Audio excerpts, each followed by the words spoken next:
राजनांदगांव से एक बड़ी खबर है, जहां न्यूयॉर्क की फ्लाइट को बम से उड़ाने की फर्जी धमकी देने का ये पूरा मामला है। इस मामले में एक बड़ा अपडेट आप तक पहुंचाएंगे।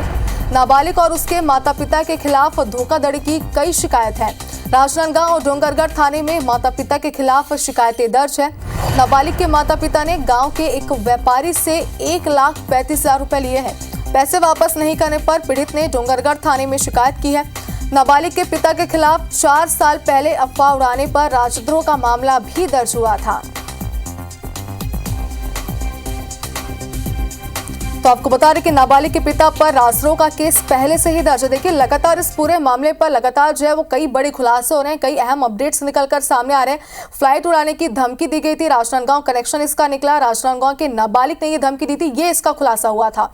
आपको ये भी बता दें कि आरोपी राजनांदगांव के कारोबारी का नाबालिग बेटा है, जिससे पूछताछ के लिए मुंबई पुलिस की 5 सदस्यीय स्पेशल टीम राजनांदगांव भी पहुंची थी और नाबालिग को अपने साथ लेकर मुंबई के लिए रवाना हो गई थी। तो इसके अलावा जिस युवक के फोन को हैक करने के बाद सोशल मीडिया एक्स के माध्यम से धमकी दी गई थी, उससे भी पूछताछ की गई थी और पूछताछ में कई बड़े और अहम खुलासे आगे भी हुए हैं। तो इस पूरी धमकी को लेकर राजनांदगांव में क्या कनेक्शन था, ये कनेक्शन भी आपको हम बता चुके हैं और इसको लेकर ही 5 सदस्यीय टीम का गठन किया गया था। और चलिए ज्यादा जानकारी के लिए हमारे सहयोगी राजेश हमारे साथ इस वक्त लाइव जुड़ चुके हैं। राजेश, देखिए इस पूरे मामले पर अगर देखें तो सबसे पहले सवाल तो यह था कि राजनांदगांव का कनेक्शन इससे कैसे है, लेकिन देखिए पूछताछ में कई बड़े खुलासे हुए, 5 सदस्यीय टीम का गठन भी किया गया था। इसके बाद क्या कुछ खुलासे हुए और पहले बताया जा रहा है कि पिता पर राजद्रोह का केस भी दर्ज है, आगे किस तरीके की कार्रवाई इस पर? देखिए, इस पूरे मामले की पड़ताल के लिए इस पूरा मामला क्या था, किन किन लोगों को, युवक किस तरह का नेचर का था, उसके घर वाले किस तरह से, इस पूरी की पड़ताल के लिए हम यहाँ पर पहुँचे हुए हैं।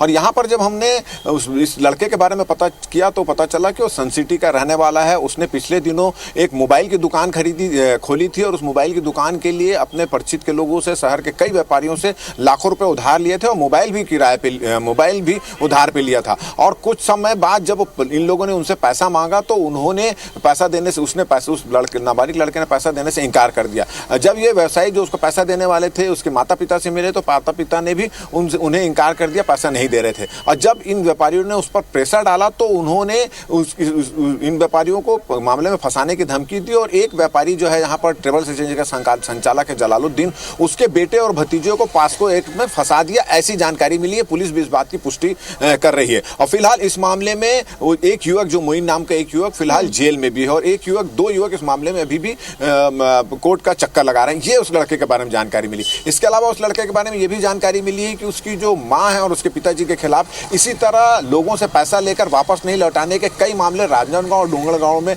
दर्ज है। अपने डोंगरगांव की एक व्यापारी से उसने 1-1.5 लाख रुपया उधार लिया था, जिसको नहीं पटा रहा था, उसकी भी शिकायत उसमें दर्ज है।